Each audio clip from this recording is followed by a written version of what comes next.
you want to do? I've had a chicken that is scared of worms. Oh no. How does it eat if it's scared of worms? We just feed it different things. Chickens are a very good judge of character. They know someone who's not going to harm them and someone who's safe. I tuck them in every night. We have to talk about Tony Attwood when we talk about Asperger's syndrome and autism. Scare them really If it hadn't been for Tony and the way that he can communicate, we wouldn't have the understanding that we do now to help so many people around the world. Although you're good at understanding chickens, what other people are thinking and feeling may be difficult for you at times. Yeah. We use the term Asperger's syndrome for what may be called high-functioning autism. It's a different way of perceiving, thinking, learning, and relating. So that part of the brain is not working as it does in most people. That's what we consider the most crucial difference. And you were hurting yourself on your I would arm. bite around there. I would just bite it and bite it and bite it. And I didn't really feel the pains. I'm like, this works. Life with Asperger's is not all wonderful, but by nature I am an optimist, and I have an optimistic view of what can be achieved. He understands my autism. Yeah. And he gives me tools to use to help with it. And he's kind of my go-to guy. A chicken's love is its superpower. Autism is mine. Yeah, I agree with you. Use it wisely because it'll give you talents and abilities. Tony Attwood was really the first clinical psychologist in the world to look at Asperger traits as assets and not as something to be fixed. Something to be congratulated for, something to be enjoyed in the person's life. And we always look for those gifts, those strengths and abilities that the person has, because they're always there.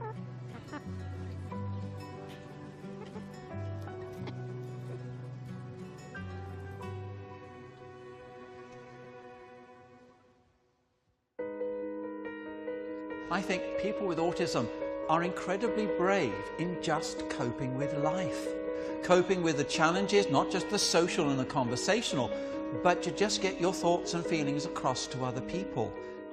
Tony has been at the cutting edge of research over the last 3 decades. He can tell our story in a way that is real, that doesn't fudge the challenges, but he never loses hope. The special interest gives you a sense of identity, success, but it's also a blocker of negative emotions. I think many of the heroes in life and the greatest scientists and artists actually have Asperger's syndrome. Vincent van Gogh and Andy Warhol had many of those characteristics. Another component is if you are imitating others and copying them, you do literally win Oscars, and that's where we think Laurence Olivier and Peter Sellers had many Asperger features. So I think there are many advantages in us embracing Asperger syndrome and welcoming that different way of thinking. We're ready? So we'll just go in, and there's lots of toys to play with in here. Leah is 2 years, 11 months old. Now, she has several siblings with autism, so there's a possibility of what we call recurrence. Wow. I think you're more interested in the house than playing with me. She won't get involved with playing with the other kids, and she won't, if it's not what she wants to do, she's no interest at all. Do you know what that is? In the house. Can you tell me, Leah? There are many more children being diagnosed today because we're better at doing the diagnosis. It might be, 1 in 100, it might be 1 in 68, it might be 1 in 98, just depending on who's done the figures. Early diagnosis and early intervention is crucial. Got some new toys. Her self-imposed isolation, her emotionality and rigidity, her difficulties in reading social situations suggests that she may be what we call on the spectrum. Now, at this stage, There's 2 terms you'll come across, ASPI meaning a person with Asperger's syndrome, or your neurotypical, someone who doesn't have Asperger's syndrome. look at that. I describe myself as a translator between two different cultures to explain the neurotypical world to the Aspie and the Aspie world to the neurotypical. Someone must fall in love with an Aspie, otherwise it would have died out years ago. Yeah. But what I found is the person who falls in love with an Aspie is a beautiful person, and that's you. So when I say yes, she has features of autism, I'm so delighted she's in your family because you're already an expert. Thank you. I speak Aspergerese. I was brought up in that environment and know it, and I know it not just professionally, I know it from personal and family experience. My mother married an engineer who seemed a little bit odd, aloof, austere, and was a puzzle to me to relate to. Tony grew up with a stepfather who is on the spectrum, so I think since little he learned about how it is like to live with someone with Asperger's and therefore know, I guess, their worldview. I felt very much unwanted in the family. So I suppose in a way I observed and analysed the Asperger characteristics. I'd wanted to be a psychologist since I was 14. Finished a year at university and had a summer job as a volunteer in a special school. This was 1971, where we knew very little about autism. There was a child there, a little girl, 5 years old, severely autistic, no speech, very much in a world of her own. She loved being on the swing, so I pushed her on the swing, and then she wriggled and indicating she wanted to get up. And I thought, oh, I'll just sit on the swing, and was just looking around, checking that she was okay. And she came up behind me and pushed me. I knew she had done that for my enjoyment. And I just felt that that was a communication. And that was it. I then decided autism is going to be my career, to find out why you are like that and help you.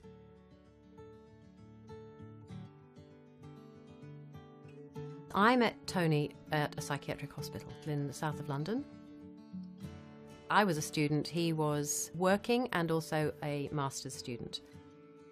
My youngest sister was diagnosed with autism when she was about 10. I found it quite embarrassing that she was quite strange in some of her behaviour. I didn't even admit that I had a little sister for a long time. I didn't know how to deal with it when I was a young teenager.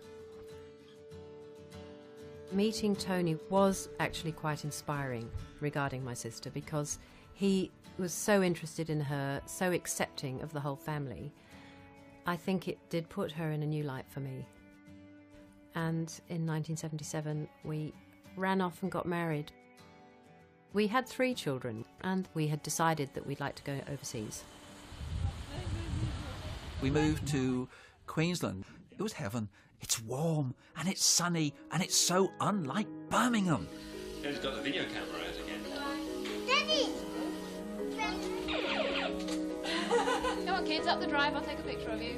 We were free-range children, and, you know, we'd come back for lunch and go out again. So my childhood was happy.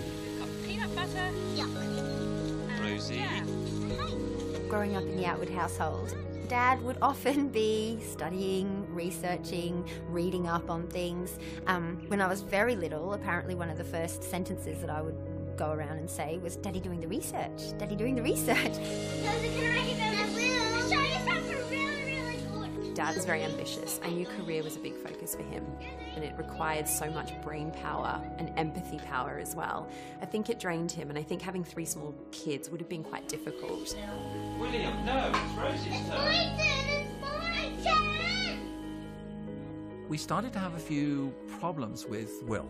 Very volatile emotionally, short attention span. Sort of went through school thinking of him as a bit overactive, a bit maybe ADD. We didn't even give it a name, you know, it was just, yeah, he's a bit of a distraction. When puberty occurred Anxiety didn't come in as a wave, it came in as a tsunami, and he was horrendously anxious. And he found that alcohol and marijuana gave him a level of relaxation he'd never experienced in his life.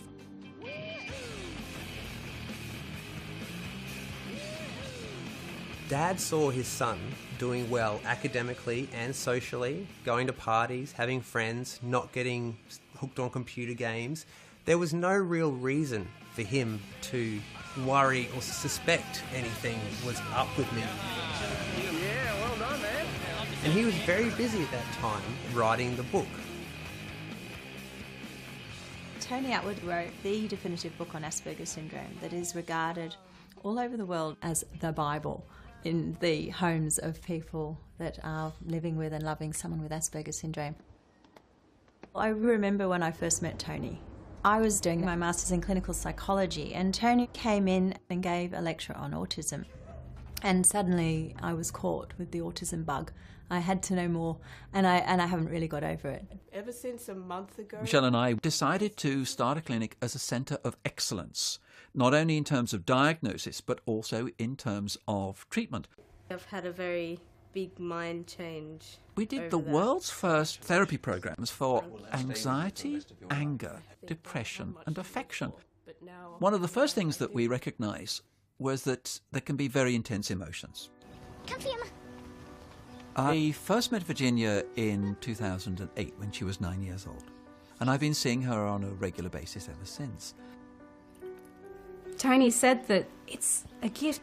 I was a bit incredulous even then. I still remember that, surprisingly.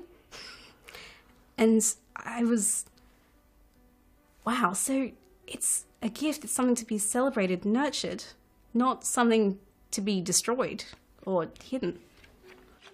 So, what we're going to do next is try and explore some things about feelings and emotions. Tony developed a program and we were asked to be a part of that. What it showed us was the degrees of emotions that Virginia would experience. And it taught us that Virginia wasn't experiencing shades of grey. Everything is either neutral or it's extreme.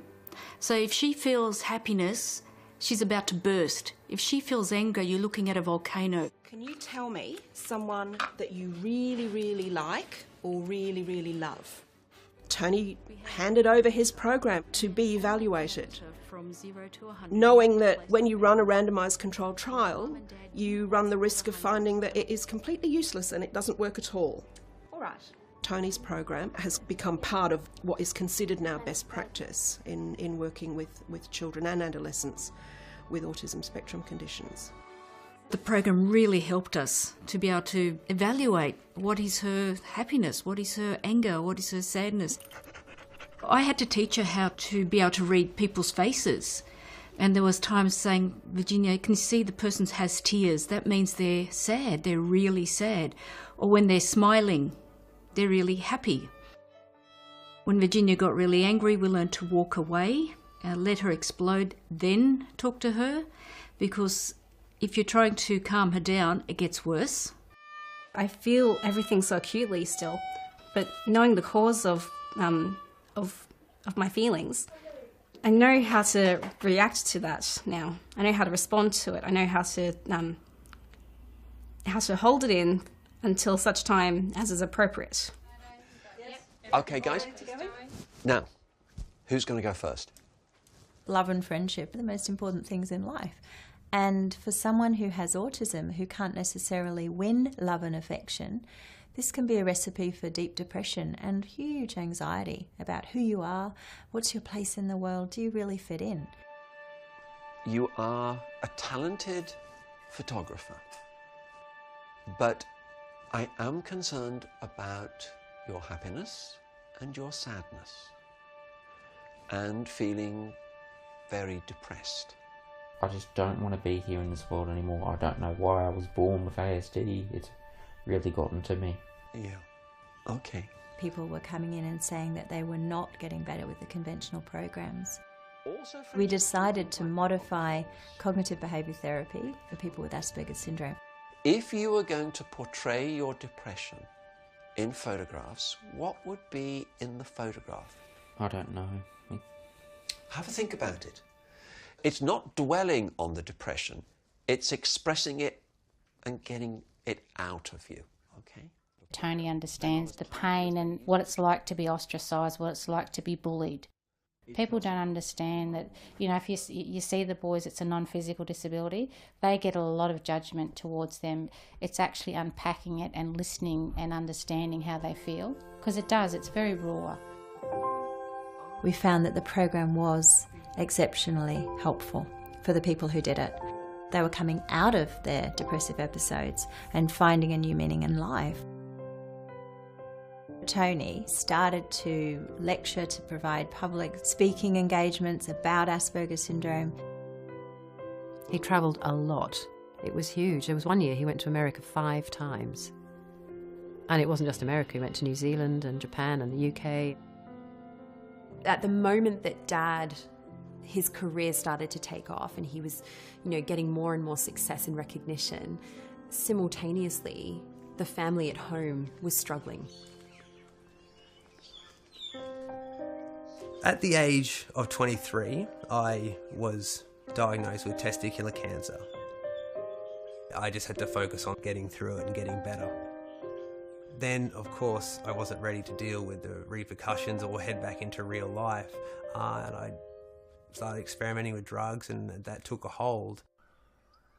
It was an obsession, and he could tell you anything you needed to know about psychoactive drugs. It became quite a scary place to be for a few years. Both Caroline and I avoided him quite a bit. We didn't really want a lot to do with him. Caroline moved away. Will has taught me aspects of life that I never thought I would be involved with. The emergency services when he's overdosed and we've got to call an ambulance. Or the police to break the door down because he's been thinking of suicide.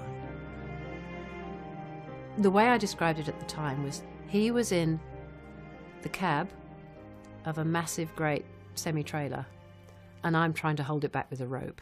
That's what it felt like. Swinging along for the ride and just getting bashed in the process, and he was just going hell for leather. I was dealing with some pretty heavy-hitting people and I committed a robbery to pay a debt. He's not a good criminal, he got caught. And so he went to prison, and that was it. Probably it was the best thing that could have happened to him in a strange way. He would call me from prison regularly and we would have chats, and he was incredibly lucid. It was like Will at 14 before the drugs hit. It was lovely.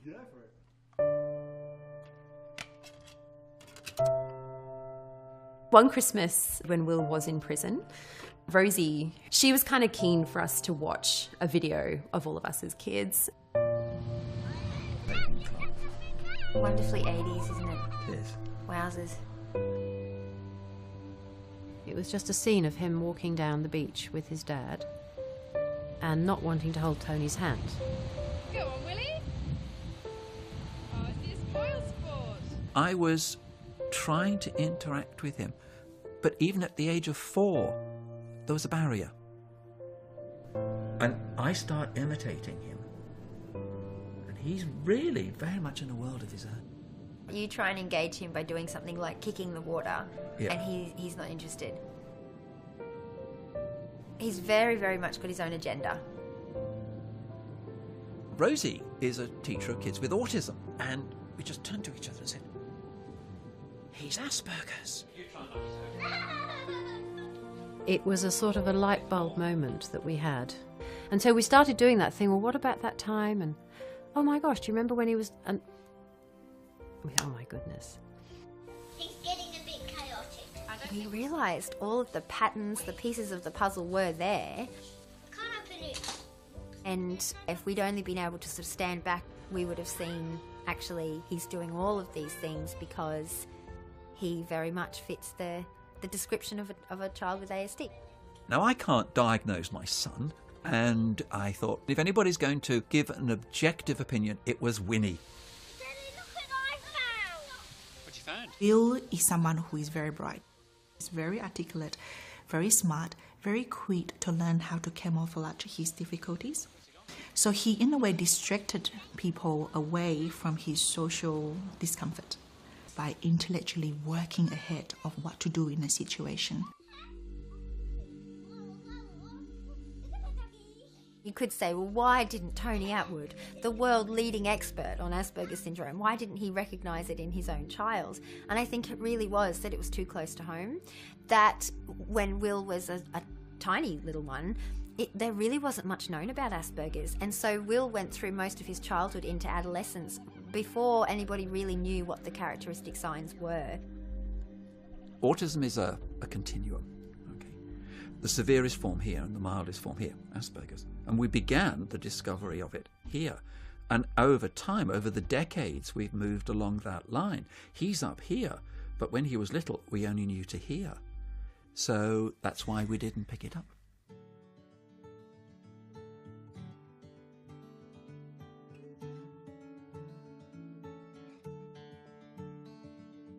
I thought that was normal to be sort of hyper aware of and dissecting a social situation, like both during the interaction, which is really quite difficult, and then afterwards.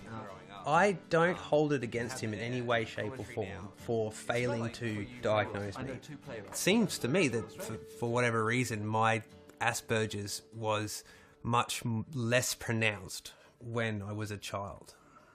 How did you cope with that? When I think of Will in his early days, there is a very deep sadness that in some ways I think he was crying for help and I wasn't hearing that voice. I now know what I should have done, so there's incredible guilt that if I was Doctor Who with a TARDIS, I would go back to when he was 3 and 4 years old. And I would have had a very different approach, though I have an apology to Will that I didn't see what I now know was there, and it was there, but I didn't see it. Nowadays, with that same child, we would have taught him how to manage his frustration, to sort of self-soothe and stay calm. He may even have avoided the drug path.